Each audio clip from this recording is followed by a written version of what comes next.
Hey everyone, welcome back to my channel. You might be thinking at the end of this academic year, I'm with the chapter number 2 of history. Yeah, it is because at the last final paper, the class 8, means in our school we are having the chapters from PT1 as well as PT2. So I need to study the chapter number 2 and 5. So I am there with some short notes so that you will be, if you are having the PT1 syllabus and 8th standard, then you'll be able to study it more easily. That's why no need to read this much big chapter. That's why I'm here with notes. Okay, so chapter 2, history from trade to territory.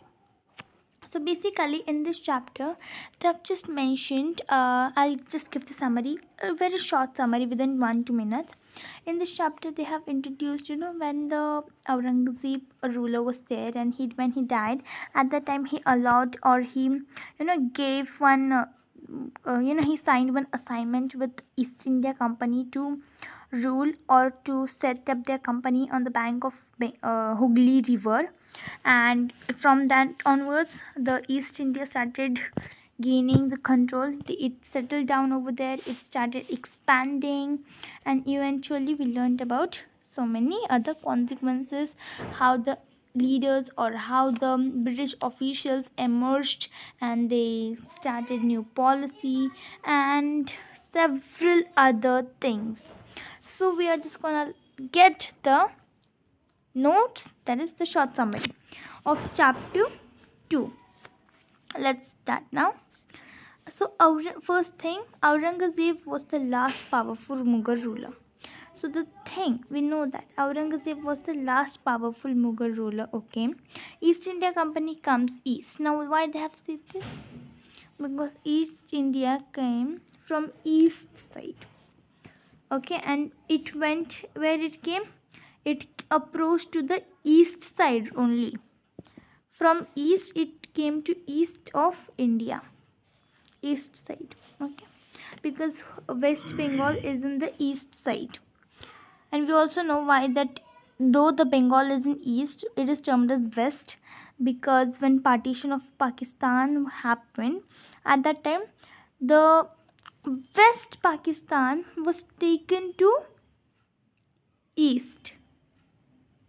Yeah, this was there something, that's why the name is West and East Bengal. Okay, East India Company comes east. So first what we are having in 16,000 or 1600 royal charter granted to East India Company, granting the sole right to trade with East. So 1600 the royal charter was given by the Queen of British, or Queen of British only, that maybe Elizabeth II or 1. So she gave the charter to East India Company to trade with East, but the charter did not stop the other European countries. It only wrote specifically about East India Company, that East India Company will only go to east side. This assignment or this contract was signed with East India Company only, not with the other countries. Therefore many France, Germany, and Portugal, these countries also approached to India.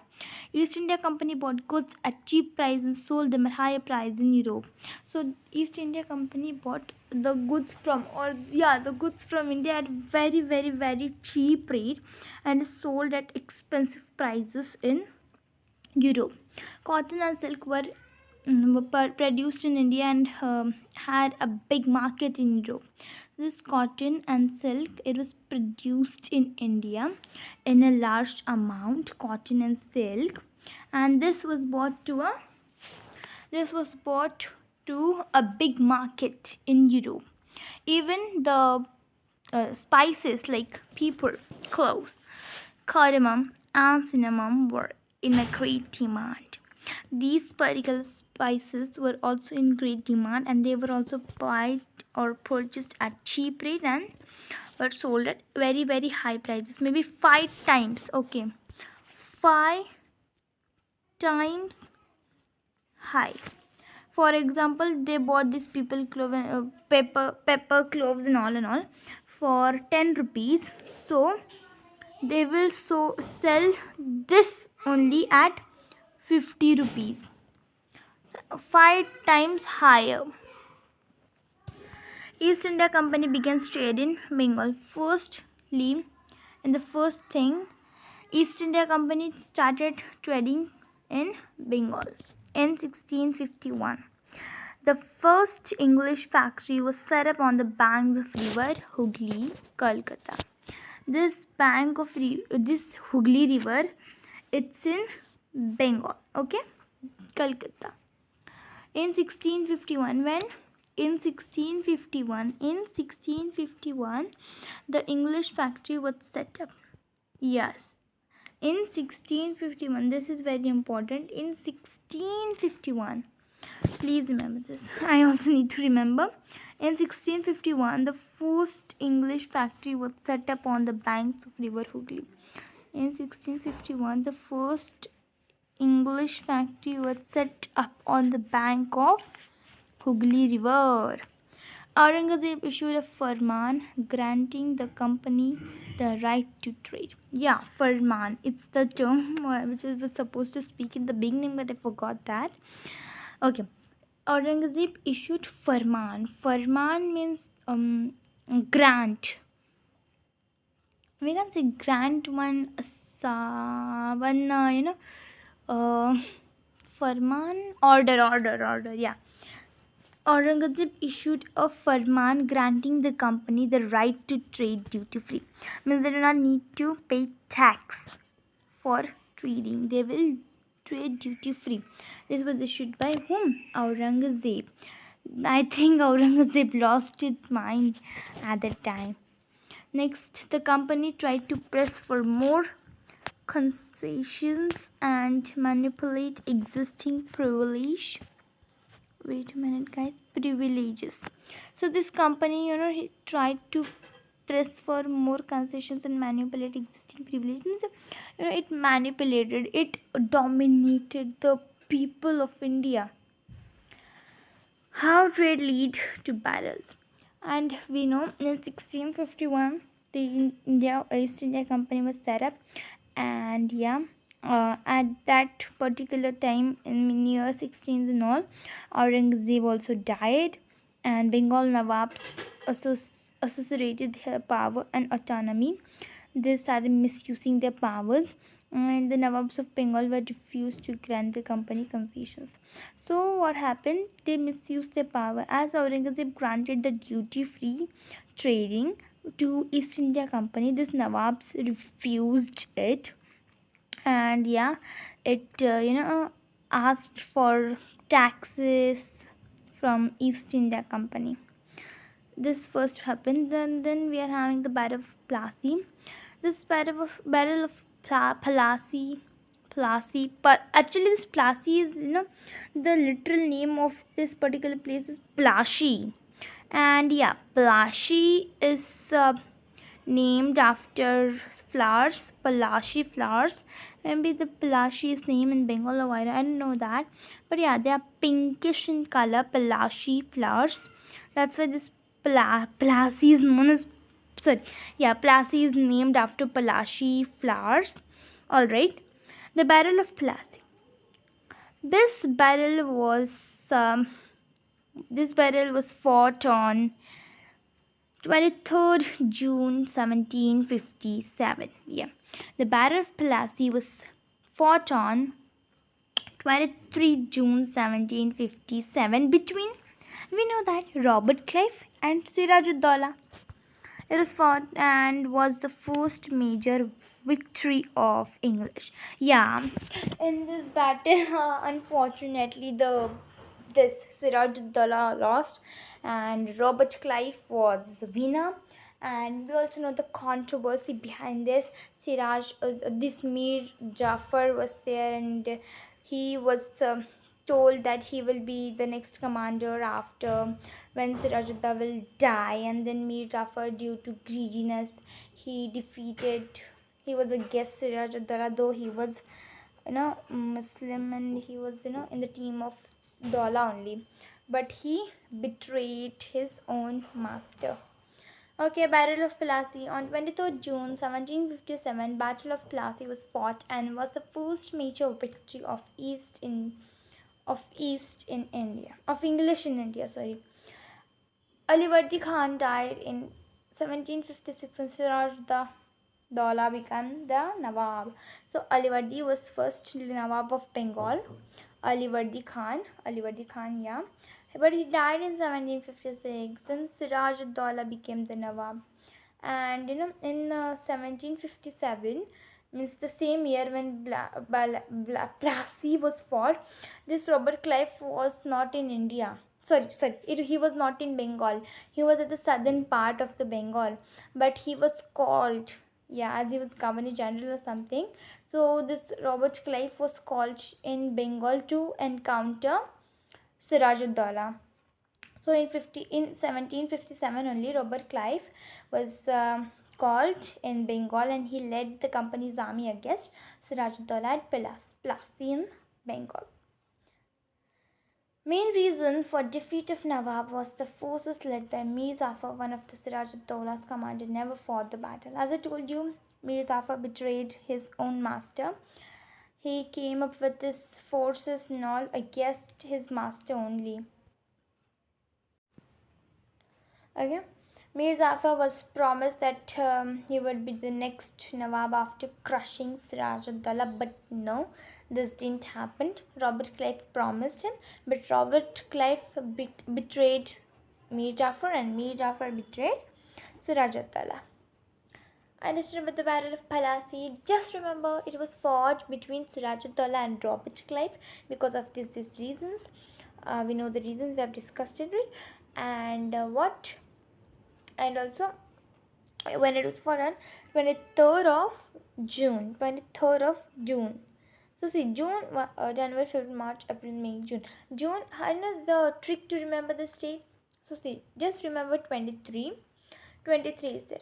Now we will find 3 into 2, that is what, here 23 is written, right? So 3 into 2 is 6, and the 6th month is June. Therefore 23 June is easily remembered. And 1757, we just have to learn odd numbers except 3, 1, 5 and 7. So this is the date I mostly remember by this thing. And yeah, how will we come to know this date refers to Battle of Plassey only? Because here double S is there, Plassey, then 7 is there, 7. That's why. And also this 1 5 can be remembered as this L adds 1, S adds 5, 7 means 7 like this, 1757. 23rd, we know 23rd of June, 3 to the 6, and 6th month is June. Okay, very easy trick, guys. Okay, now first we learned about Battle of Plassey. Now let's learn about Battle of Buxar. So this was fought between Mir Jafar and British. Because see what happened here. This, when the Battle of Plassey, when Sirajuddaula was assassinated, Mir Jafar was made the Nawab, and Mir Jafar was just the mere puppet of Britishers. Means whatever Britishers will guide or whatever they will order to Jafar will act according to that. That's why he was merely puppet of the Britishers. And eventually he understand, okay, these Britishers are actually making him puppet, and he don't want to be puppet anymore. So in 1764, the Battle of Buxar was fought between Mir Qasim and Mir Jafar. Now here Mir Jafar, here Mir Qasim. So this Mir Jafar appointed Mir Qasim as the leader. Leader. So Mir Jafar appointed Mir Qasim as the leader. Then Mir Qasim was now totally assured that yeah, Britishers are really dominating them. Since Mir Qasim thought to fight against Britishers, and then the Battle of Buxar was fought. Okay, when it was fought in 1764, battle was fought, and Mir Jafar died in 1765. Means after 1 year. Sorry, after 1 decade. No, yeah, 1 year only. Sorry, guys. Sorry, 1 year after 1 year he died. And at that time only Mughal emperor appointed the company as Diwan of Province. Okay, now what do you mean by Diwan of Province? Diwan is the person who collects taxes from people. So this maybe the no ruler was there. Mir Qasim was also defeated, and so in Battle of Palasi Shirajudollah was defeated. In Battle of Mir Qasim was defeated, and what happened? No ruler was there, no strong ruler was there, powerful. The Shirajudollah was very powerful, yeah. But no ruler was there, so what happened? No one was there, so Mughal Empire who were there, like who were the puppets, they appointed this company as Diwan of Province. Oh, yeah, and maybe someone, Robert Clive or something, was appointed as Diwan of Province. Company officials become Nabus. So Nabus means Nawabs only. They are either just what fancy name? In 1764, Robert Clive was appointed as the Governor General of British. Yeah, I told you. In 1764, the Robert Clive was appointed as the Governor General of Bengal. And Naboobs means now company officials. They came to India. They were ordinary people. Then eventually they became Nawabs. So first Nawabs. They were Nawabs. Then who were conqueror of the world. Later they became the conqueror of the world. Sorry, of the country. So Robert Clive in 1764 was appointed as Governor General, and he officials become Naboobs. So Nabus are anglicized version of what? Of of Indian word Nawab. Okay, just different in word, nothing means. Company expands. Now the East India Company expands. Now how does it expand? Like see, the process of annexation of British states by East India Company. So first what happened, British India was made the Diwan, right? And then it started annexation or taking over of the Indian states from 1757. Means annexation means taking over the Indians. So they started taking over the Indian states by by this what do we say, by applying or implementing various laws. As we know, there Awadh was taken due to subsidiary alliance thing, and Rani Jhansi or Lucknow was taken due to the what is that? Oh, doctrine of lapse. So these policies were played a crucial role in annexation of the Indian states.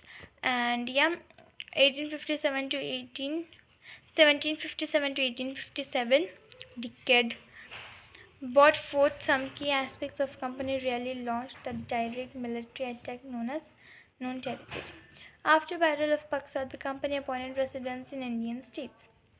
The company forced the state into subsidiary lands. As I told you, Nawab of Awadh and the Nizam Hyderabad was forced due to the subsidiary alliance.